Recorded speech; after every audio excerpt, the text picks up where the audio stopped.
Welcome back, everybody, to another webinar organized by Princeton. We're very happy to have Raj Chetty with us from Harvard University today. Hi, Raj. Hi, Marcus. It's great to be here. Raj will talk about social capital and economic mobility, and it's based on some recent work he published in Nature and other journals, together with his group at Harvard and other co-authors.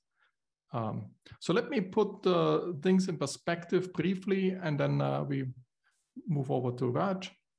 So first, I would like to relate social mobility to inequality.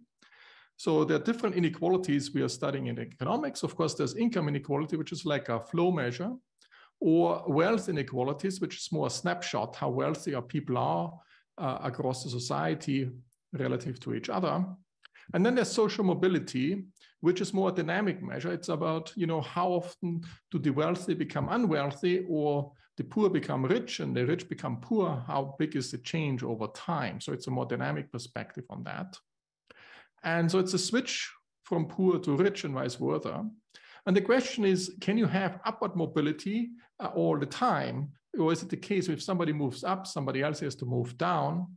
And that's essentially one thing you can have, of course, over time, a declining inequality. You start out with huge inequality, and when over time inequality goes down, then it could be that everything is moving up to the point. Or you can also have a setting where the immigrants coming from outside of the country start in the poor, and then they actually become wealthy and join the wealthy initially in the population already. So you can have upward mobility, but typically if you have a lot of social mobility, it also means not only upward, but also downward mobility in a sense.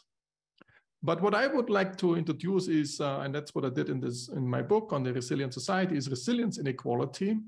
So people differ not only in their income or wealth or other status, they might also differ how resilient they are. So some people might bounce back very easily from shocks, and others might not bounce back very easily from shocks. So even if they're equally wealthy, have the same income up front, and they have actually then different chances to take opportunities. If you easily bounce back from negative shocks, you can take on some opportunities and then, bounce back from it. And somebody who is not able to bounce back is scared to take on these opportunities. And that leads then subsequently to income inequality.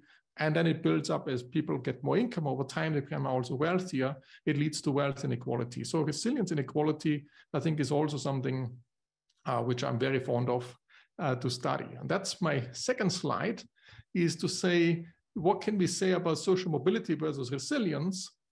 By social mobility, it's like the poor steadily move up if it's upward mobility. And the question is if there's no ceiling for people to move up. That's very important. Resilience is very closely related to that, but it's always about conditional after having a negative shock. So once you have a shock, can you bounce back, essentially? And is the social capital, the network, the community, or your Facebook friends, is this the case where you can bounce back? So it's not, in general, unconditional, it's more conditional on a negative shock. And probably one can use some of these data also to study resilience. All the questions probably could be studied in a resilience mindset as well. Once you suffer a negative shock, can you bounce back? And once you have a lot of friends and they help you to bounce back, you can also take ex ante more opportunities. Finally, I would like to relate it to US immigrants, and that relates to an earlier webinar we had with Leah Bustan here from Princeton. She studied US immigrants over many, many decades and centuries. And she finds that immigrants today are upward mobile as they were in the early 20th century. So there's nothing worse than that. And she also looks very much across generations. And I was wondering, whether the data in the Facebook data, Raj, is whether you can also identify immigrants and whether you find some difference between immigrants and non-immigrants. And we probably will see, perhaps it's already there, and we will hear more about that. So let me go to the poll questions Raj put forward, and then we will come to that. So the first question was, which type of social capital is most strongly associated with economic mobility? Is it the interaction across class lines? So the degree of interaction across class lines is about 76% said. The rates of volunteering, that's only 4%, people said, the audience said. The density of civic organizations, 14%, and the extent of cliques, it's only 6%. So it's a huge majority is the degree of interaction across class lines. That's at least the prior, what people thought. Perhaps they have read already the articles Raj has published. Second question was, how do highly connected networks help low-income children to escape poverty? And so pick one of the mechanisms you think is the most important ones. Is it shaping aspirations? Is it providing access to information? Or is it providing professional references? And here the answers are a little bit more evenly distributed. It's 39% for shaping their aspirations, 44% providing access to information, and only 17% say the referrals, the professional references are really important. Third question was about why do low-income people have fewer high-income friends, or in which factors are the most important ones? The first, lack of exposure, which like segregation, that's about 30%. Friend bias, which is a lack of interaction conditional on exposure. So given that you have exposure, there might still, you go to the same college, but you still have no interaction with them, that's 16%. And both matter, that's 54%. So 30%, 16%, 54%. And finally, last question is where to befriend a peer from a different social class. So in which settings? Is the workplace 10%, high school 35%, colleges 22%, and religious groups 33%. So it's by far the biggest is high schools and religious groups, 33% each, around a third. And then colleges 22% and workplace only 10%. So that's the prior beliefs. Everybody goes into it, and then we will see what we will learn and probably get a different picture after Raj has presented his findings. Thanks again for doing it, and looking forward to your presentation. Great.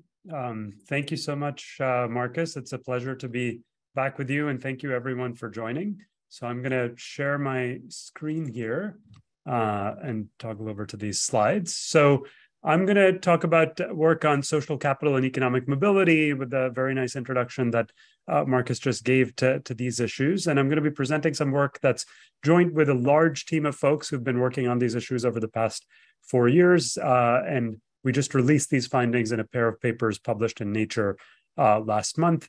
And I'm going to describe them here. So to motivate what I'm going to talk about today, I want to set the stage by talking about some earlier work that I did with my colleagues, John Friedman, Nathan Hendren, Maggie Jones, and Sonia Porter, where we look at the geography of upward mobility in the United States. So before we get to the data that we're going to use in this paper, in earlier work, we used anonymized information from tax returns covering the entire US population linked to census data in order to measure how children's chances of rising up in the income distribution and achieving the American dream, so to speak, vary across different parts of the United States. So let me describe how we constructed this map and what I think we learned from it. So what we did is took data on all kids born in the US in the early 1980s, about 20 million children, mapped them back to where they grew up. And for the subset of kids who grew up in low-income families, that is families where parents were earning about $27,000 a year, which puts them at the 25th percentile of the national income distribution, we asked what is the average income percentile that these kids reach when they themselves become adults, when we're measuring their incomes using tax data at age 35. We color the map so that blue-green colors represent areas with higher levels of upward mobility, where kids starting out in these low-income families are more likely to rise up, and red-orange colors are places with lower levels of upward mobility. So if you look at the map, you can see the broad geographic patterns for yourself. The center of the country and parts of the coast look great in terms of rates of upward mobility. If you start out in a family at the 25th percentile, you have a good shot on average of reaching above the 50th percentile, so quite a substantial amount of upward mobility in one generation. But if you look at other parts of the country, like much of the Southeast, for example, or places like Detroit and Cleveland, much of the industrial Midwest, kids who grow up in families at the exact same income level have much poorer prospects of rising up. Many of them are not reaching higher levels of income than their parents. And on average, in many of these places, people are ending up below the 35th percentile.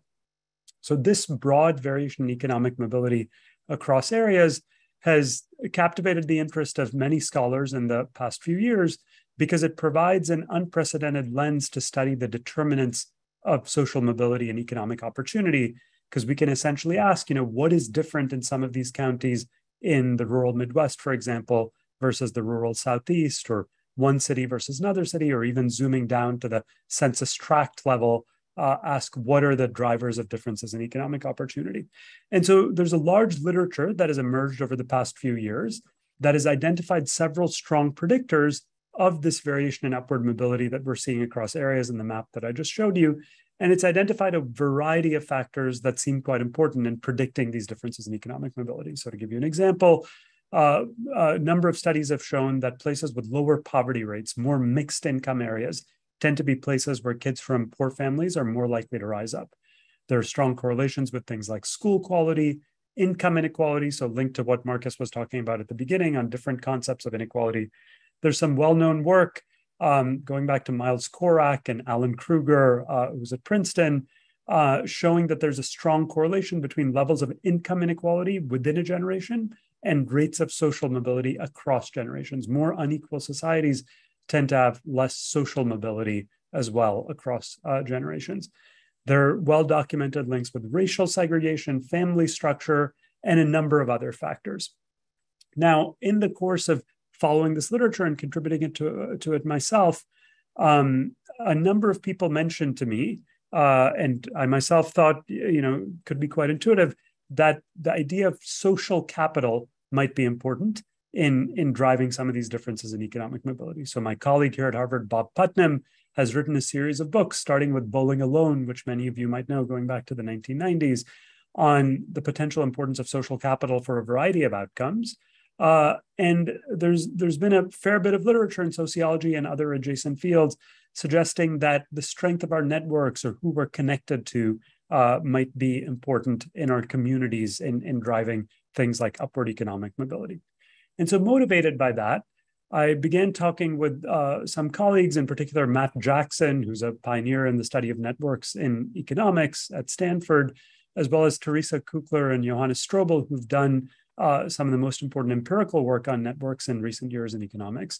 And we teamed up with a group of others, including the Facebook core data science team, to think about whether we might be able to quantify social capital systematically, use sort of a big data approach to understand what exactly social capital is, measure it systematically, and try to understand if and how it's related to economic mobility and how we might be able to manipulate it through policy going forward. And so before we get into that work of measurement and empirical analysis, the first step for us was to actually try to think in a precise way about what social capital actually is. So if we're going to try to measure something, the first step is to try to define it precisely. Now, this is actually more challenging than it might seem because there are many different concepts of social capital that have been used in the prior literature. People sometimes mean different things by this term. So what we do is organize these many concepts that people have proposed into three broad categories. The first is what I'm going to call measures of connectedness, the extent to which different types of people are connected to each other. So a leading example might be the extent to which low-income and high-income people in a community are friends with each other. I'm going to call that economic connectedness. But you could also think about connectedness along other lines, for instance, by age or by language or by race, etc. A second set of concepts is what we call cohesiveness. Think of this as the extent to which a network is fragmented into separate cliques. To what extent is it tight-knit? Are your friends in turn friends with each other? Mathematically, the way to think about these concepts is basically strip away the labels or the colors from the depiction on the left and just ask, what does the network graph itself look like? One famous concept introduced by the University of Chicago sociologist James Coleman is the idea of closure or clustering in networks. If you have two friends, what is the probability that they are in turn friends with each other? How many triangles are there in networks? And so that's another concept of social capital, basically measuring how tight-knit a community is, which could potentially be relevant, as Coleman argued, for a variety of outcomes. A third and final category that we'll look at, which is completely distinct from the network-based measures, are what you might think of as measures of civic engagement. So these are some of the measures that Bob Putnam originally popularized. Things like rates of volunteering or participation in civic organizations. How strong is the community?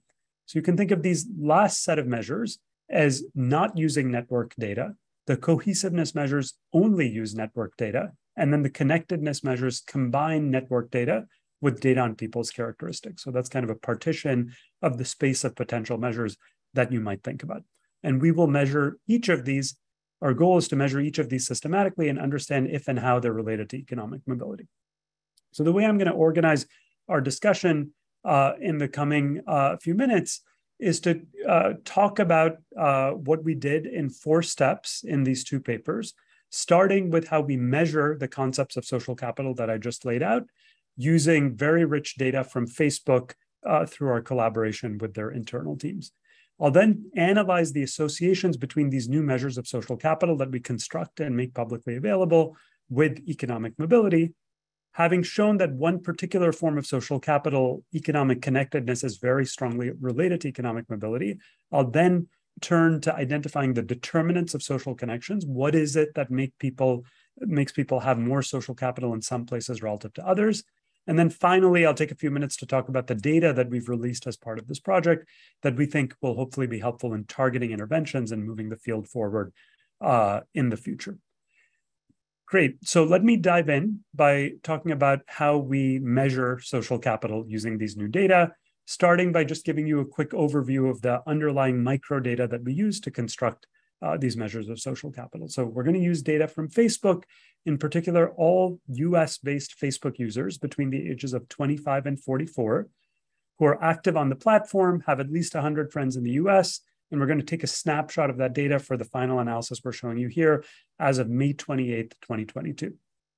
That comprises about 72 million people, that sample. Between them, they have about 21 billion friendships. And importantly, the reason we focus on that age range is that's an age range where virtually everybody in that age group is using the Facebook platform. The 72 million people represented there cover 84% of the US population between ages 25 and 44. So we're starting from a pretty good place in terms of representation of the population. I'll talk a little bit going forward about that remaining 16%. Should we worry about selection issues and so forth in terms of who's using the Facebook platform? But the point here is we're starting from a good base. Okay, Markus. So to that, Gabriela asked whether you also look into family structures as well and closeness of family. Do you have Facebook friends within the family as well, or is this something to identify? So the bulk of the friends we're going to look at are going to be outside the family because, as you will see, people have hundreds of friends on Facebook, and that's going to be the predominant focus. We haven't delved into it in great detail, but you can look at familial relations as well within the data. I'll show you a little bit on this when I show you a cut looking at closer friends versus friends who might be more distant. And obviously, familial links might be some of your closest links.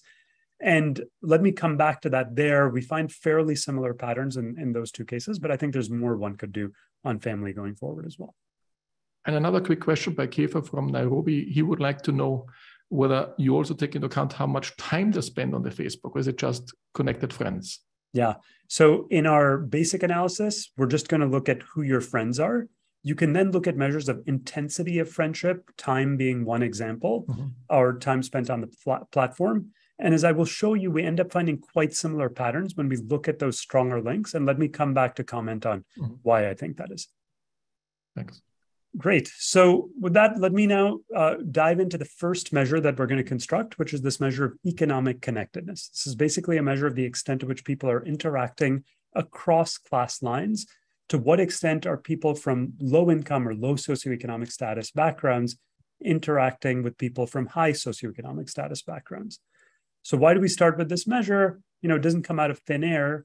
There are many reasons that people have speculated in prior work and have shown some evidence that economic connectedness of this type might matter for outcomes. What are some mechanisms you might think of? Things like information. So maybe if you're linked to somebody who went to college, they give you information about how to apply to college, how to prepare for college, and so forth. It might have an influence on your aspirations and preferences. If you see somebody succeeding following a particular career pathway, maybe you're inspired to pursue that career in science or technology or business yourself. And then maybe there's a direct effect on job referrals. Lots of jobs in the US and other countries are obtained through a referral. And if you're in a network where you're connected to people who are higher income and have access to better jobs, maybe that directly impacts your economic opportunities. So there are lots of reasons to think this might matter. We're not going to directly unpack these mechanisms in this work. We're just going to be motivated by that and try to assess, does economic connectedness actually relate to economic mobility? So with that motivation, let me talk briefly about how we're actually going to measure economic connectedness. And there's a key ingredient we need in addition to knowing your friendship network. We need to actually know your socioeconomic status, right? So the way we measure socioeconomic status in the Facebook data is by combining several proxies, things like your zip code, because where you live tends to be very strongly predictive of your income, given the amount of residential segregation in the US, the college that you went to, which many people self-report on the Facebook platform, things like the price of your phone model. If you have the latest iPhone, you probably have a higher income on average than if you have an older model, et cetera. So we essentially take a combination of the set of measures, use a machine learning model to construct the best predictor of median household income in a person's block group, which is available for a subset of users on the Facebook platform. And essentially think of this as we're using this machine learning model, in particular a gradient boosted regression tree, to combine these 20 different variables into a single index of socioeconomic status, okay? We then take that combined measure and rank people in the national distribution relative to others in their birth cohort based on their predicted socioeconomic status rank. So essentially 1 to 100 in terms of percentiles, comparing you to other people of the same age.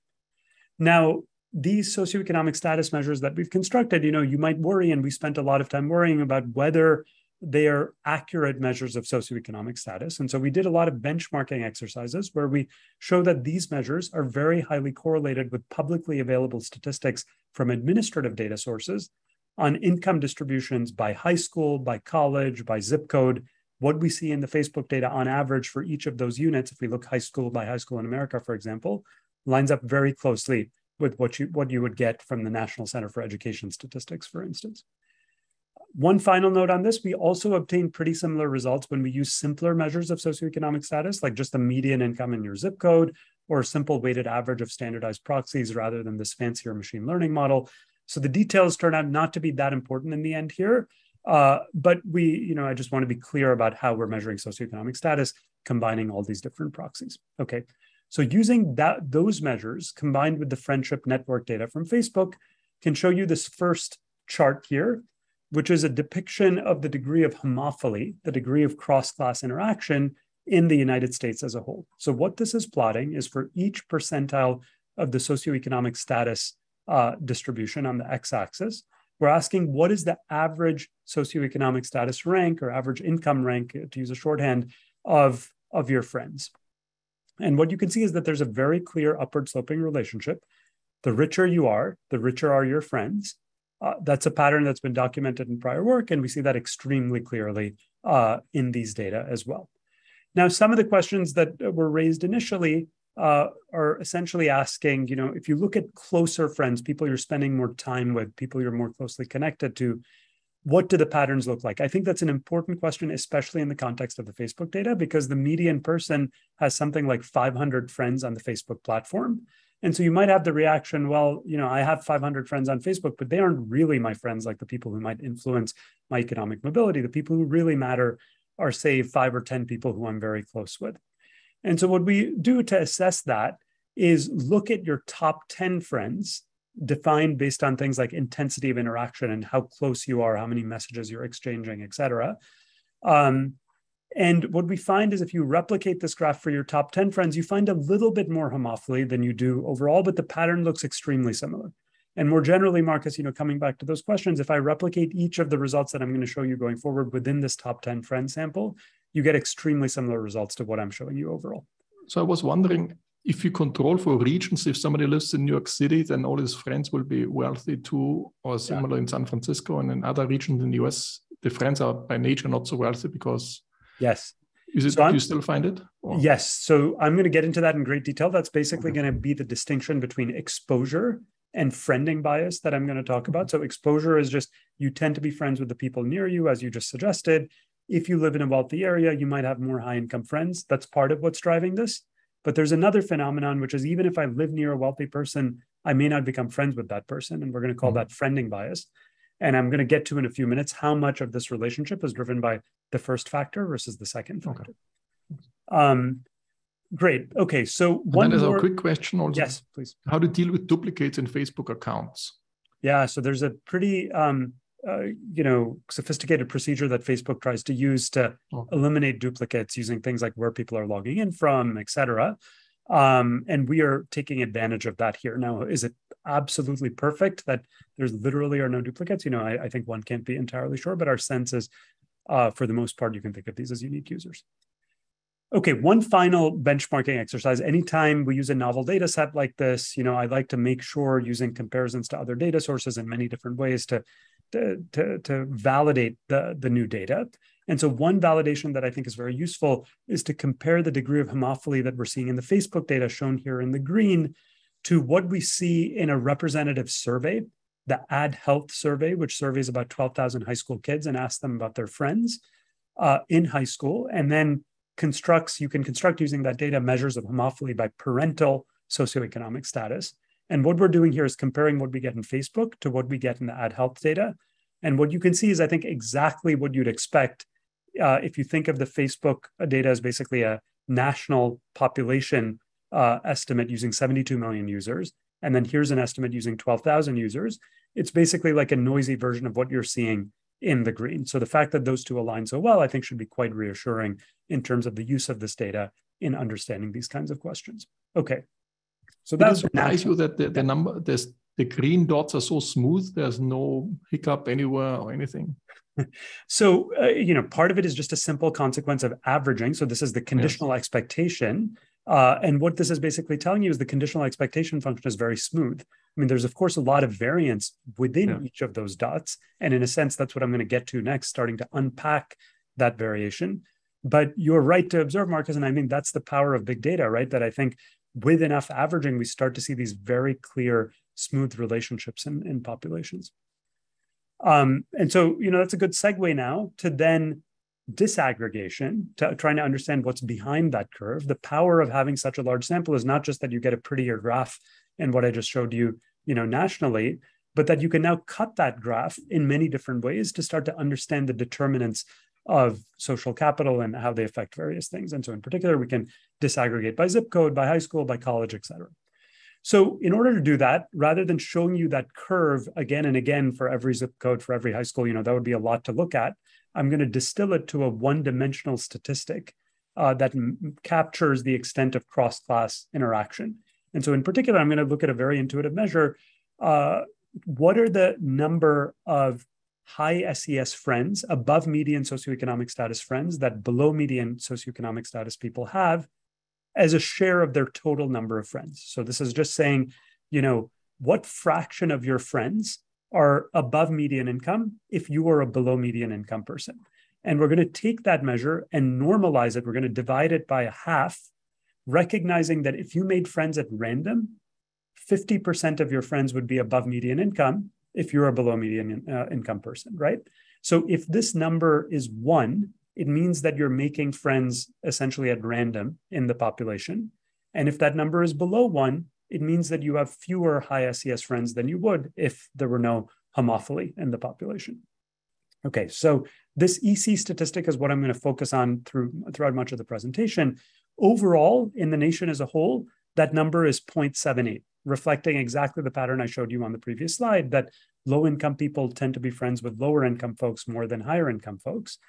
And so that 0.78 number, the way to interpret that is that we have about a 22% underrepresentation of high-income friends relative to the random friending benchmark. That's the amount of social disconnection that we're seeing in the US as a whole, okay?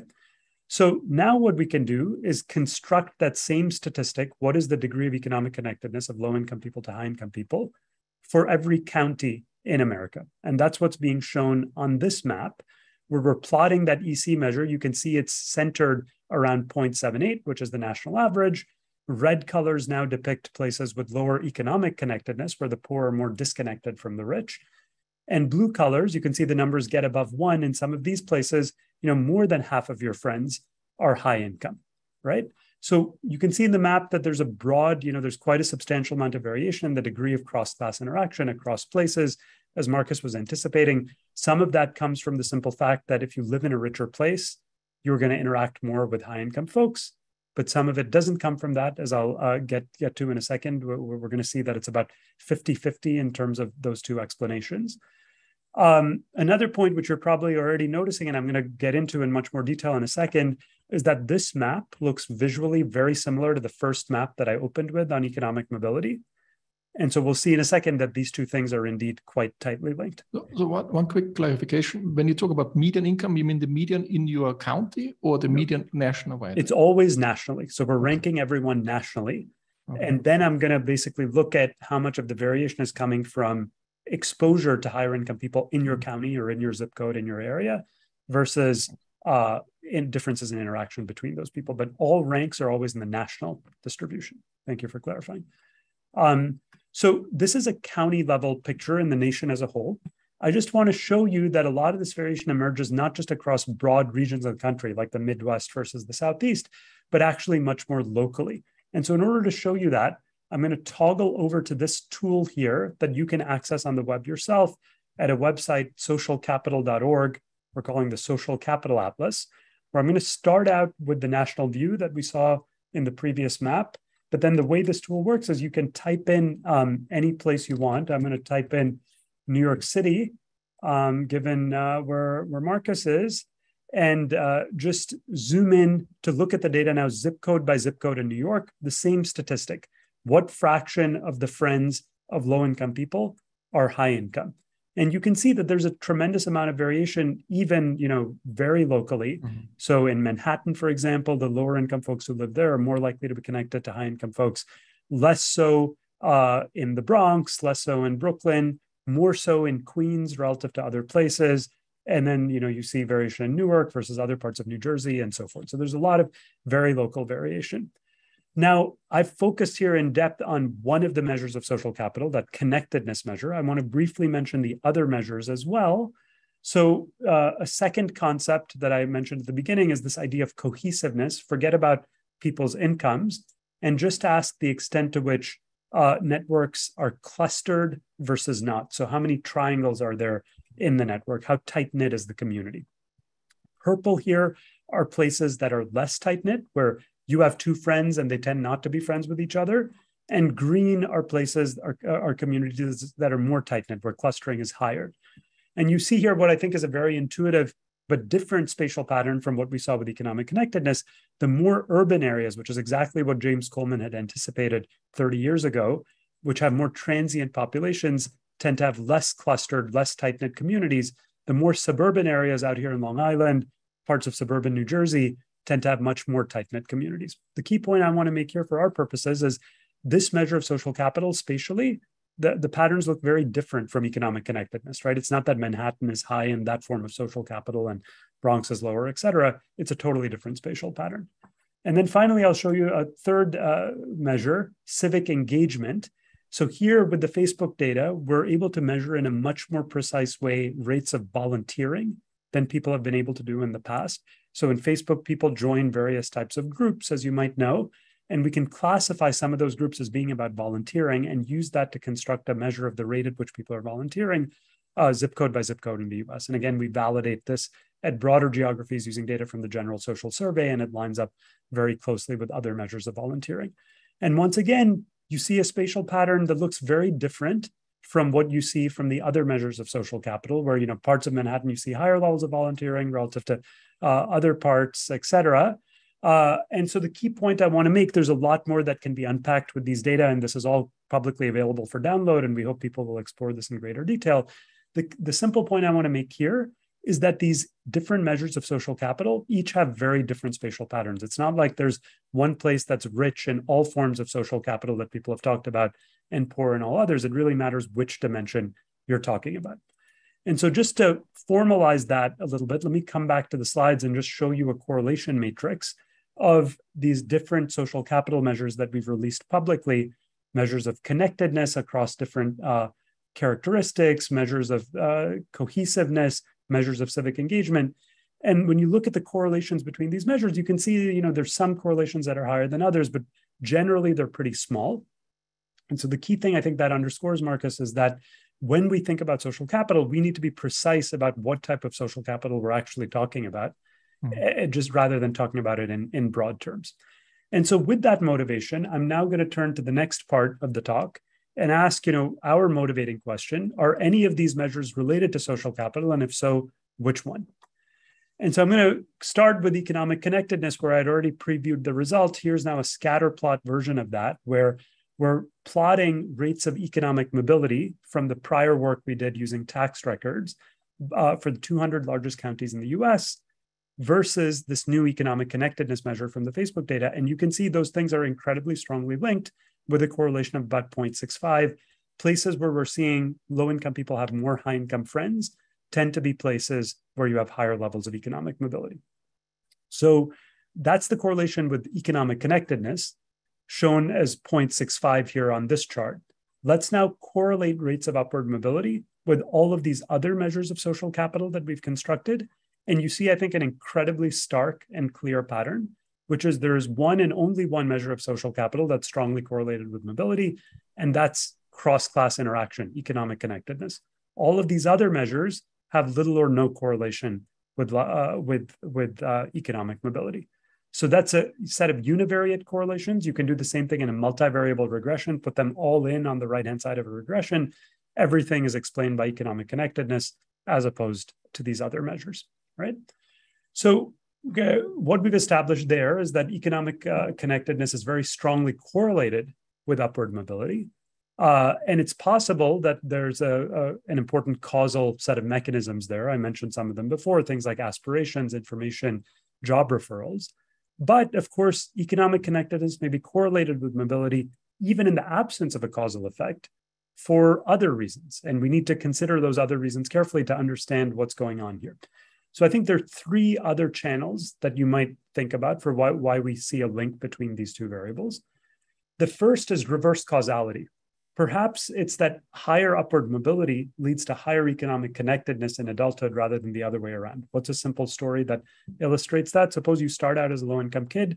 You live in a place where people tend to rise up for other reasons. They have good schools, they have other good factors.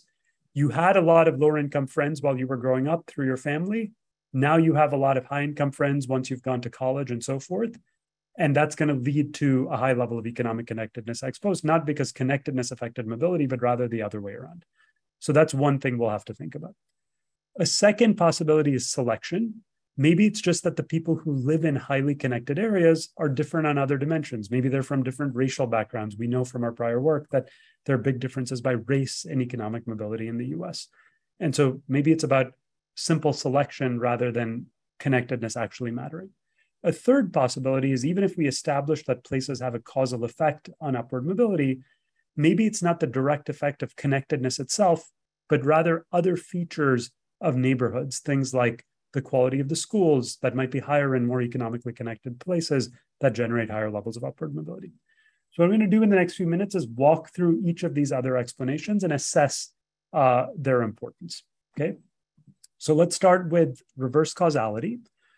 So to address reverse causality, the simplest way to think about that is just a timing logic. Let's look at a subset of friendships that are made before people enter the labor market based on parental SES. So essentially define the network based on a set of variables that are realized before you actually realize income in adulthood, okay?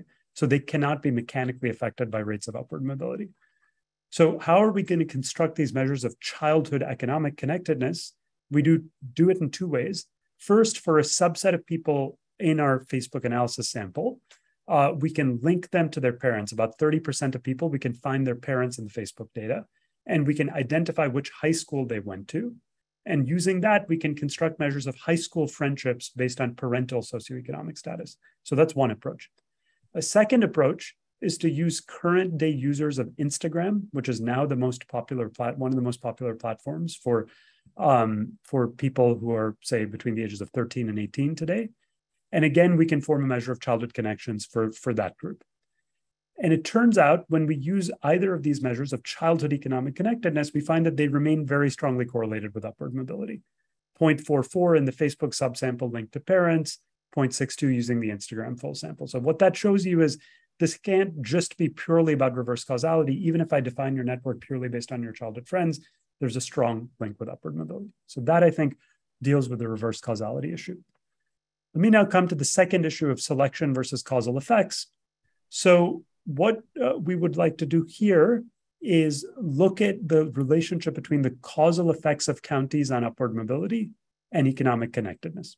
So just to step back and clarify ideally how one would do this, I find it useful to think about what's the ideal experiment you would run to purge selection. What you would do is randomly assign kids to different counties while growing up, and then test if those who you assign to a county where the poor are interacting more with the rich, whether they earn more as adults. Now, of course, we can't run that experiment directly in practice. We can't randomly assign people to all the counties in the US.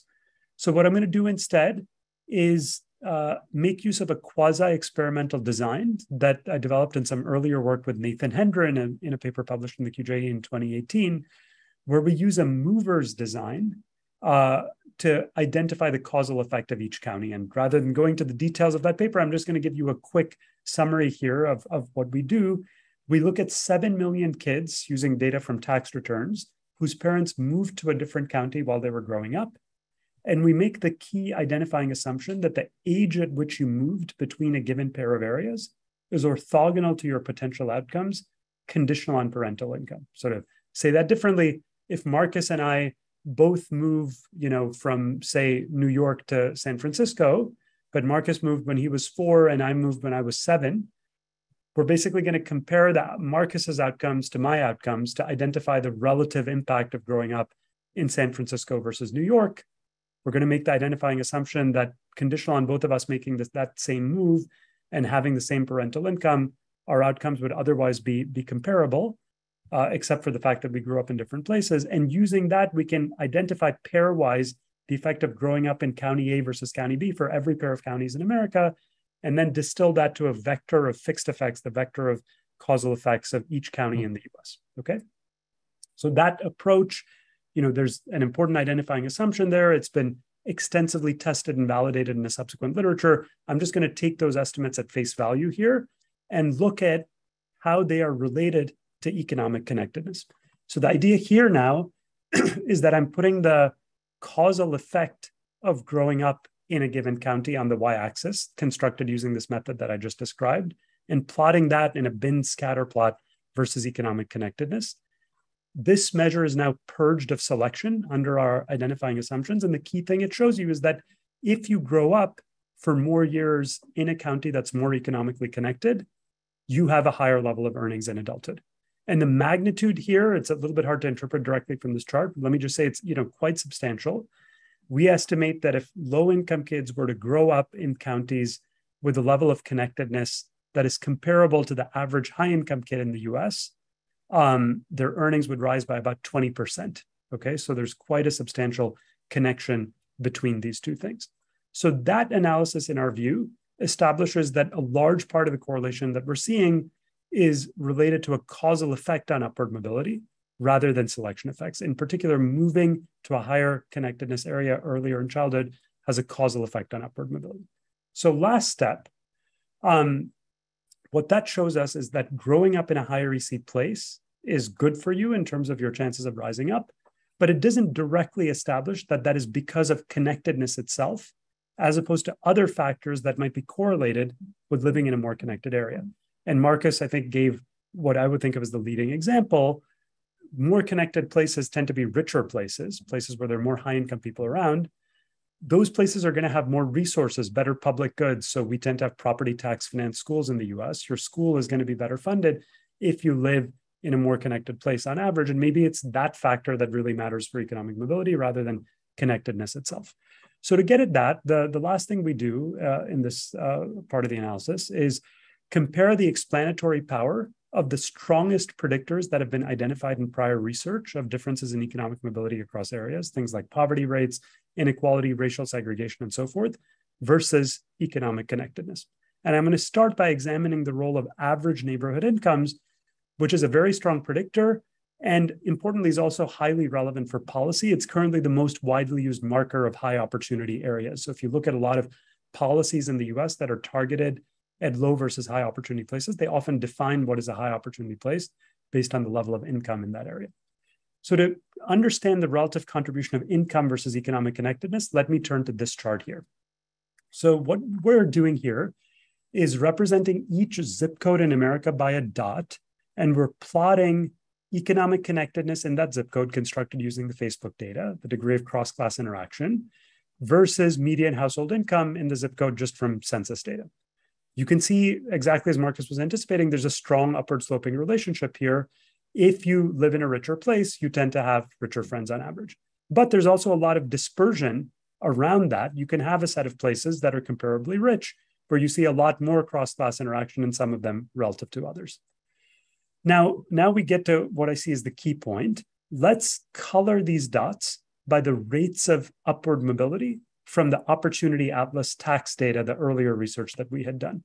Remember, red colors are places with lower levels of economic mobility, where kids from low-income families are less likely to rise up, and blue colors represent areas where kids from low-income families are more likely to rise up.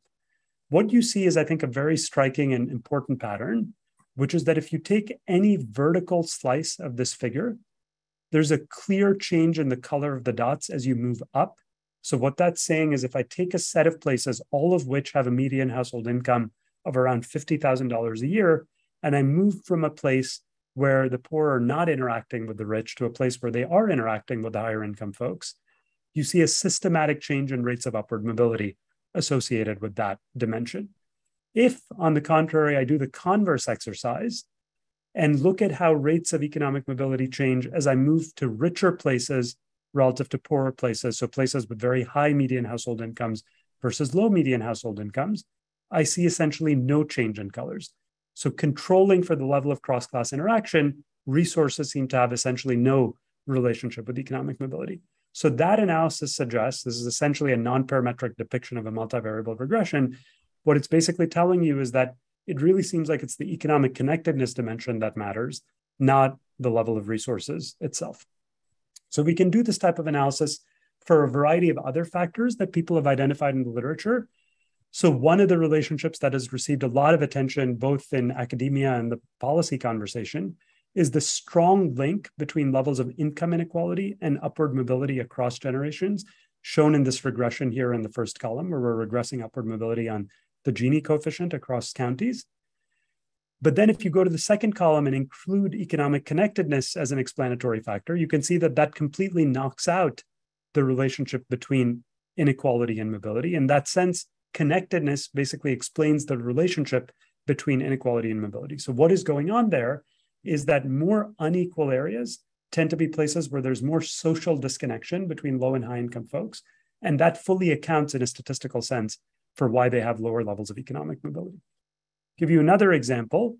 There's another quite well-known strand of work, which shows that more racially segregated areas with larger Black populations, for instance, tend to have lower levels of upward mobility for both Black people and white people. Once again, if you look at this adjacent pair of columns, once we control for economic connectedness, the relationship between share Black and levels of economic mobility disappears completely. So this goes back to some well-known earlier work by my colleagues David Cutler and Ed Glazer in a paper in the QJE in 1997, where they documented using other data that segregation is extremely harmful for Blacks, but they noted that we do not have an exact understanding of why that's true. And what we see here is that the lack of economic connectedness in racially segregated neighborhoods essentially provides a full statistical explanation of that pattern as well.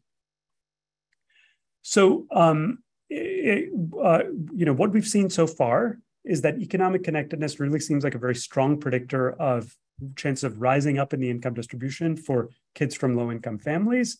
And it explains a lot of the important associations found in prior work. And so that leads us to think that this is a very important factor to focus on going forward. Let me make one final point on the association with economic mobility, which people often ask about. So we've seen that greater connectedness associated with better outcomes for kids in low-income families. Does that come at the expense of outcomes for kids in high income families? Is this kind of a zero-sum game, or can there be gains in terms of growth? This relates to some of the questions Markus was asking initially about does upward mobility come at the expense of greater downward mobility? And so to get at that, let's plot now not just the outcomes of low-income kids shown in the orange here in a bin scatter plot version. This is the average outcomes, income ranks, and adulthood of kids in low-income families plotted against cross-class interaction. Let's now plot the same thing in the green for kids starting out in high-income families. And you can see that there is a downward sloping relationship here, but it's much flatter than the one that you see for low-income kids, a much shallower slope. But moreover, and I think this is really key, once we control for the share of high-income residents in an area, so control in a sense for the resources available in an area, the average level of incomes, that green relationship becomes basically flat. So there's no association between cross-class interaction for high-income kids and between cross-class interaction and upward mobility for high-income kids, whereas there remains a strong relationship for low-income kids, as we were seeing earlier. And so that suggests that if we look at communities where there's more cross-class interaction, holding fixed the level of resources, it might not actually be a zero-sum game. We might have a situation where, quite encouragingly, we might have low-income kids rising up at higher rates without coming at the expense of higher income kids. And I think, while there's more work to be done on this, it's certainly suggestive that this is not mechanically a zero-sum situation. So Raj, can I push you a little bit in a different direction in a sense that you think, how well I'm connected to somebody above the median income? But is it really being above the median of the other? Let's suppose, perhaps it could be so much better to be connected with somebody who is in the top 10%. Yeah. Did you look at this too? Yeah. Okay. So the above below median split, Markus, is just one way to split the data, yes. And we do other splits by quintile, by decile, and so forth. And generally, you will find correlated patterns because the rate of above below median linkage is very highly correlated with the rate of, say, bottom top quintile linkage. Now, one thing that I think is interesting, and we're hoping to explore in future work, is the idea that there are very few connections typically to people who are very far away from you. One theory, as you were kind of suggesting, is that they might potentially be quite helpful if you manage to make them. But there are other interesting models out there. There's some nice work by Deborah Dre at NYU, which argues that if you think about models of how role models might work, if somebody is too far away from you, it might actually feel unattainable and be less inspiring in a sense than somebody who's a little bit ahead of you. So it's actually not totally clear to me that it's always better, even if you can make that connection to the person who's, in the top 1% of the distribution. And but your data allows you to analyze that. Exactly. And it's something we haven't done yet, but we can try to unpack going forward which of those connections seems most valuable. For now, we're just saying, on average, being connected to higher income folks seems quite important. Okay, great. So in the remaining few minutes here, I want to take a little bit of time talking about the second paper where, having spent a lot of time establishing that this idea of cross-class interaction seems really important for economic mobility, we wanted to understand what the determinants of economic connectedness are. What is it that's making people interact more with high-income people in some communities relative to others? And what implications might that have for policy going forward if we want to create a more connected society, either to increase mobility or just because we want to live in a society that's less disconnected for other reasons. So to set up this work, it's first, again, useful to start with a conceptual framework of what it is we're trying to get at. And here, I think it's useful to split up the determinants of economic connectedness into two very different forces. The first is a little bit of what you were getting at with your early questions, Markus, on what we're calling exposure or just segregation by income. So take this example here where we have two schools, school A and school B, and all the high-income kids go to the first school and all the low-income kids go to the second school. So in this kind of situation where you have a lot of segregation, you're presumably going to have a lot of cross-class disconnection as well because you can't really be friends with people you never meet. So that's one possible explanation for why we're seeing social disconnection in America.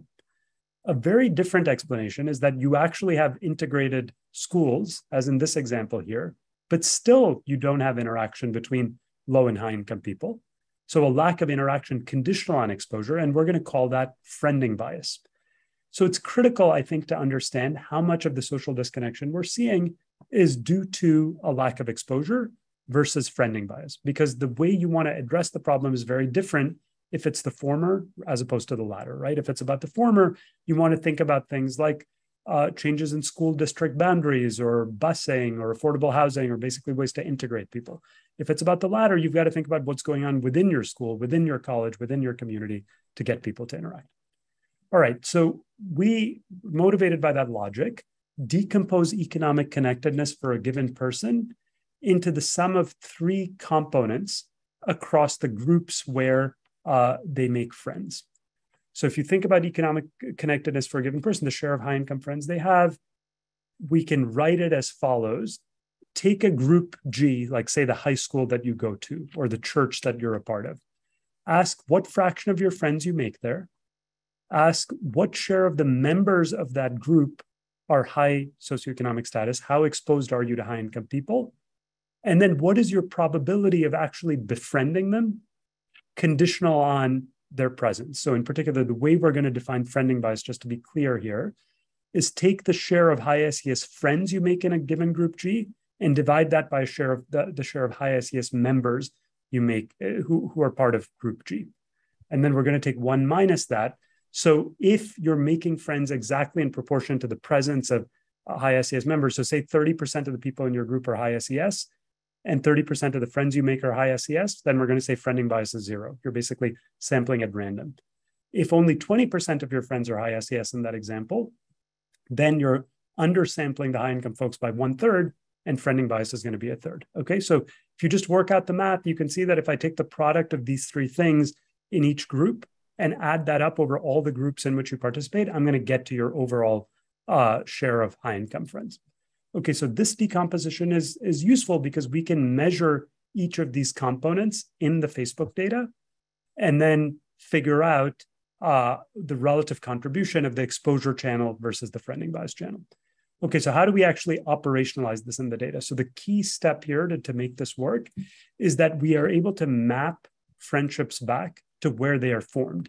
So for instance, if Markus and I both went to high school, if say we're friends on Facebook, and we both went to the same high school within 3 years of each other, then we're going to deduce, probably correctly, that we became friends in high school and in that particular high school that we both reported in the Facebook data.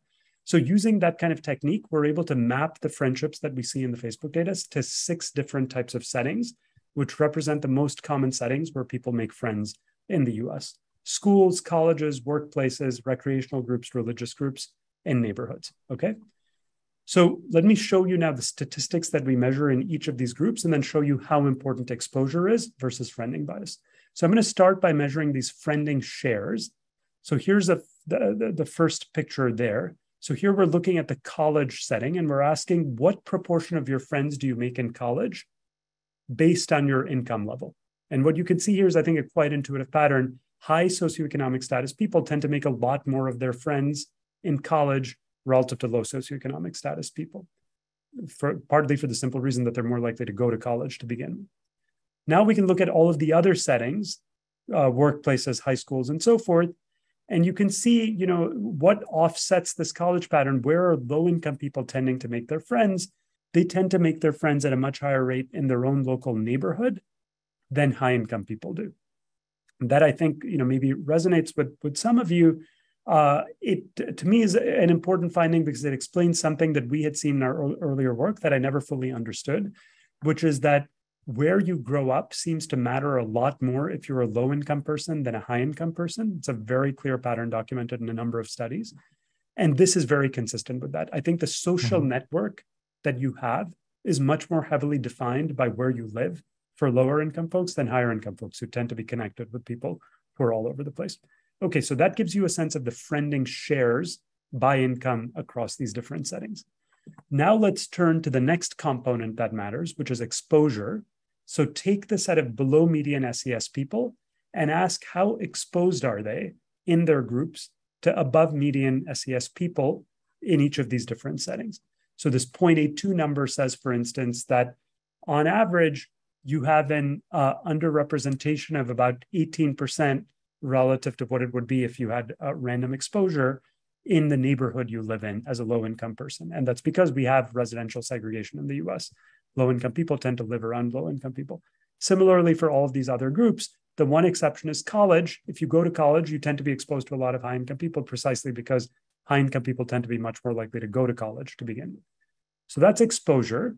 And then finally, I come to the third component, I think the novel component that you can measure with these data, which is friending bias. So this is saying, conditional on exposure, how likely are you to befriend somebody from a high-income background in your group? And in particular, how much do you deviate from that random friending benchmark? So again, starting with this first number here for neighborhoods, this 0.16 number means 16% friending bias. So if I'm presented with 10 high-income people in my group, I'm about 16% less likely to befriend them than I would if I were just making friends at random.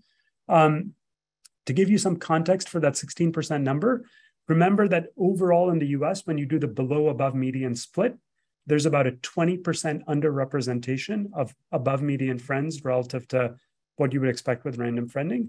So the 16% is quite big in that context, right? If we were to eliminate that friending bias completely, you would go a significant way towards closing the social disconnection between low and high income people. Okay, so in neighborhoods and in a number of these other settings, you have quite a substantial amount of friending bias, but there's some real exceptions to that. I think most important being religious groups and recreational groups, where you're seeing very little friending bias, or actually friending bias going the other way, where you're more likely to befriend somebody from a high income background. And so, what might be going on there? What we're seeing, the fact is, if you look at people and who they meet in churches, they're much more likely to befriend somebody from a different socioeconomic class in their church than they are in other settings. It could be because you have something else in common, like your faith. That could be something else that's different about their setting. What's very clear is that we see the types of friendships people forming in church are very different from the types of friendships people are forming in other settings. So the setting in which people interact seems to matter quite a bit. Okay, so putting together the three components that I just described, friending shares, exposure, and friending bias, we can now use those parameters to quantify the contribution of the key channels that I just described, exposure versus friending bias, in explaining the level of social disconnection in America. And so I'm going to show you that result with this chart here, where we start with the level of economic connectedness for low SES people. Remember that number is around 0.8, about a 20% underrepresentation of high-income friends. For high-income people, that number is about 1.5. They have about 50% more high-income friends than the average person. Why do those numbers not average to 1? It's because high-income people tend to have more friends to begin with. And so that's why you get this pattern here. Okay, so now I'm going to do the following counterfactual exercise. Let's imagine that low-income people make friends in the same settings as high-income people do. So rather than making more friends in their neighborhoods, let's say they make friends at the same rates in colleges as high-income people do. How much of the gap would this close? A very modest amount, because there's a lot of difference in exposure and friending bias across groups within each of these settings. So where you're making friends by itself doesn't explain that much of the gap. Let's now do a second exercise. Let's equate friending rates and also exposure within each of the groups. So the way to think about this is, I'm now going to assume that when you go to college, you were exposed to the same number of high-income people as high-income kids are currently exposed to. Same thing for neighborhoods and so forth. I'm basically going to eliminate segregation on all of the different margins that we're looking at. And you can see that this brings the number up to 1.2, closing about half of the gap relative to where high-income people are. And then mechanically, if I were to equate both friending rates, exposure, and friending bias, then I would get to where the high-income people are. It's just an identity. I'm going to get to that 1.5 number.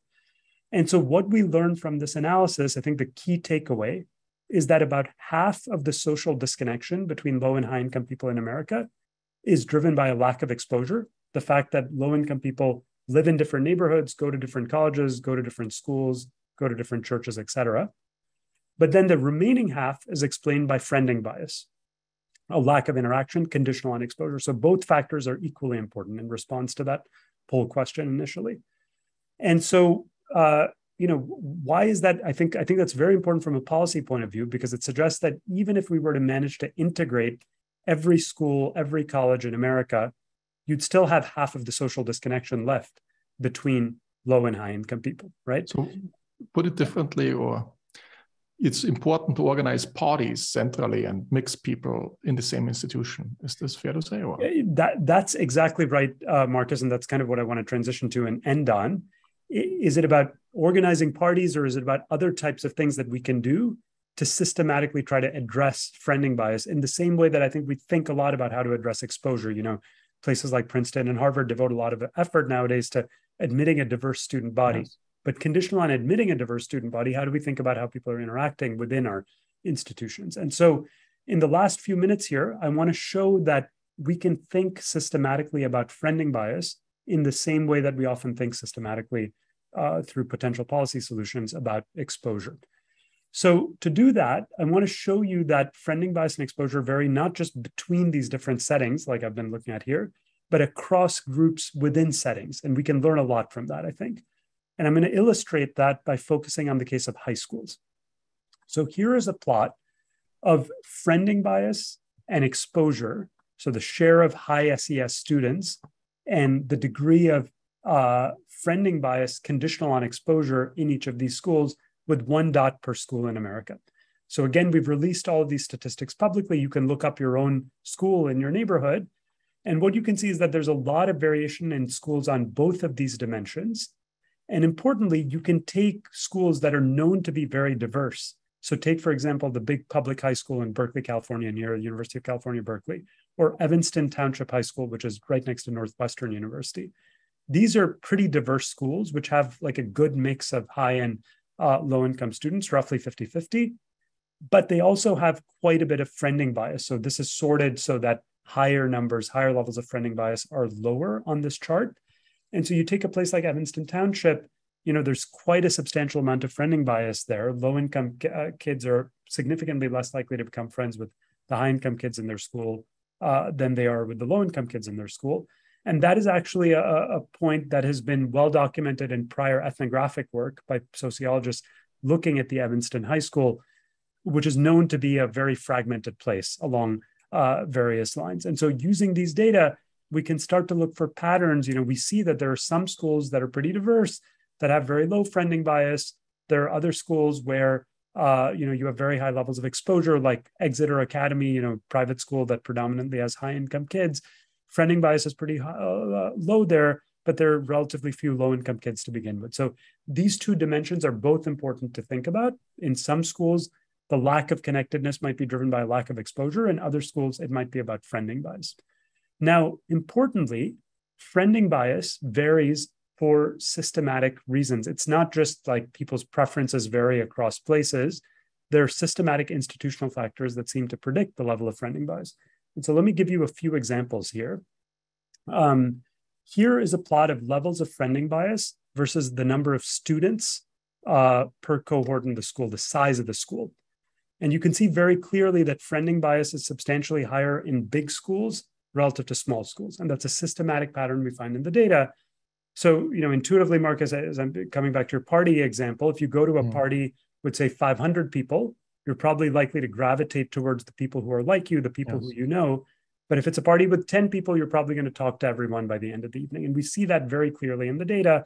Smaller groups tend to foster more cross-class interaction. That's something very concrete that could be actionable in terms of policy going forward. Another example, places with more tracking tend to have more cross-class fragmentation, measured here by gifted and talented shares. Another pattern you see is that places with more diversity by income or by race tend to have more fragmentation across class lines. That actually creates a challenge because it means that as we integrate schools more or integrate neighborhoods more, we might have endogenously more friending bias arising as well. And so one needs to think about how you achieve that mix of both having diversity and having low levels of friending bias. And I think that can really be done only through careful, deliberate policy efforts. So let me... Is sports, somehow can sports help in high schools? Oh, okay. And so, you know, that's another pattern that we see that when we look at these data that you might have seen that earlier slide, recreational groups tend to exhibit much less friending bias. And so things like clubs outside traditional class curriculum, might bring people together across class lines. I think there are other factors like architecture. Some people using the data we've put out publicly have already shown that things like schools that have uniforms tend to have less friending bias across class lines. So I think there are a number of things here, very much like how we've studied exposure in great detail and thought about policies like school integration, college access, college admissions, and so forth as ways to change exposure. I think we can think systematically about friending bias going forward as well. And I don't think we have the answers yet, but that is what I see as a key area going forward. So let me wrap up in the last 2 minutes here. Let me just ask one quick question, because Eugene Major asked, how does this change over time? And let me add to that. If you look at new friends in your data set, and I'm interested in COVID, how has COVID changed the connectedness and the social capital? Yeah. You can probably do this over time as well and look at new connections since COVID. High school kids these are both great questions, not things we've looked at yet, but again, good examples of what I think we can learn with these data. The long time series, of course, is going to be a little bit difficult to get at because we didn't have these social network platforms going way far back in time. Yes. But certainly over the COVID period, what that gets at, I think more generally, Markus, which I think is a very interesting question, is how does the shift to interaction online affect these kinds of things relative to or remote kind of interaction versus in-person interaction? How does that change? That was another one of my questions. Is Facebook providing a good social good in the sense that providing more social capital or not? Yes, and our study here does not speak to that, and I think that remains to be studied. In a sense, you can see how there's a lot of potential because you're no longer bound by geography. So you can sort of solve the exposure problem and connect to somebody who's very far away, in principle, from a very different background. In practice, you might expect there's a lot of friending bias that can be generated online because you tend to go into groups that have people like you and so forth. So my instinct, not empirically, but my intuition is that there's a lot of potential for online interaction to create this type of cross-class connection, but it may not happen just endogenously. It might be something one has to try to do deliberately. And so kind of in that vein, let me wrap up here by talking about how one might actually intervene to increase economic connectedness going forward. And I'm going to skip over some details here, but basically what we show in the end of the second paper is that the statistics we release publicly, school by school, zip code by zip code, college by college, are sufficiently precise and reliable that you can predict the effects of marginal efforts to, say, create more integration using cross-cohort fluctuations in the share of high-income peers that someone has. How many cross-class connections does that create? It turns out that our measures of friending bias pretty accurately predict whether you're likely to generate more or less cross-class interaction. In the schools where we're seeing a lot of friending bias, when you happen to be in a cohort with more high-income kids, you become friends with fewer of those kids than in a school with low friending bias. And so just coming back to the chart that I showed here before, what that means concretely is people can take this data and in a place like Lake Highlands High School in Texas, really think about why is friending bias so high here and what can we do to tackle that? Whereas in a place like, Exeter, how do we create more diversity in the student body to admit more low-income kids, et cetera. And so just to show you how schools are already starting to think along these lines, and this is actually something that might be feasible to tackle going forward, let me just end with a couple of concrete examples. So here's an example from Berkeley High School, where they had figured out before we released this data publicly that the school was incredibly fragmented, that there are essentially multiple divisions within the school of different classes of kids. And they developed an intervention that is very much in line with that small group idea that I had just talked about earlier, where they put kids in smaller houses that cut across different class lines when they entered in their freshman year before tracking them into different groups based on their academic preparation. So we can see going forward whether this kind of thing actually works in creating more cross-class interaction, but it's one illustration of the type of thing one might actually be able to do. Another example. High schools where the seating is prescribed. Yeah. And other high schools where there's free seating in class. Yeah, that's another possibility, even within classroom, thinking about how assignments are made. I think that kind of thing could matter as well. Going outside the school setting, Markus, just to show it's not just about schools, I think. here's an interesting program that we've recently started to connect with, which is a gym in Boston that really seeks, I think, in our terminology, to directly reduce friending bias. So what they're doing is taking personal trainers who come from disadvantaged backgrounds, often with a prior criminal interaction with the criminal justice system, things like that, and they connect them with clients from affluent backgrounds, CEOs of companies, and so forth.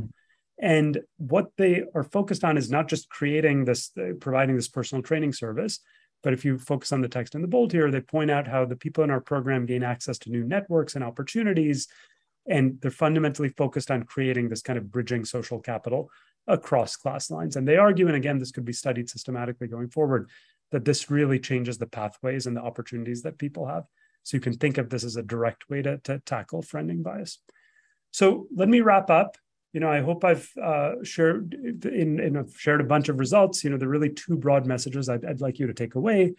First, I think social capital as measured by economic connectedness, cross-class interaction in particular, appears to be a key mediator of economic mobility. I've been studying these issues for a number of years, and this turns out to be the factor that's the strongest predictor of economic mobility that we or others have found to date. So I think there's really something worth focusing on going forward there. And then second, I think if we think about how to shape economic connectedness, it's not just about segregation, but it's also about friending bias. And both of those can be shaped by policy. Zooming out a bit from this particular data and this study, more generally, my sense is that social connections appear central in many recent programs that have shown promise in increasing upward mobility. So in other work we've done on our team in helping families move to higher opportunity neighborhoods, or other work people are doing on job training programs, all totally different spheres, the policies that look like they're successful are ones that don't just give people resources, like here's a housing voucher, or here's a set of technical skills, good luck in finding a job or finding a better place to live. But in addition, they provide some social support. They provide social capital, if you will, that helps you make use of those resources. And so I think going forward, at a very big picture level, I think as we think about how to design policies to increase upward mobility and reduce inequality in society, traditionally in economics, we tend to focus a lot on resources and incentives and things like that. And I think those things matter a lot. But I think what we're seeing from this recent body of work is that it's equally important to focus on socioeconomic connections and social capital. And my hope is by understanding that better, partly perhaps using the data that we've released publicly here, which we hope people will find useful, you can download it at socialcapital.org, we'll be able to target such interventions and study their impacts more precisely going forward. So thanks so much. We'll stop there. Thanks a lot, Raj. This was fascinating. We learned a lot about social capital and social mobility. And I hope that many of you will download the data and play with the graphs, but also work on the data and develop this whole literature further. I think that's a great service you're doing as well, to provide the data to everybody to analyze them further. I have many new additional questions, but we are running already a little bit over time. So let's leave it at that. I hope I see you soon again. And thanks again for doing this, and hopefully see you tomorrow in Princeton when you come in person. Thanks so much, Markus. My pleasure. Bye-bye, everybody. And I hope to see you soon again for the next webinar. Thanks for being with us.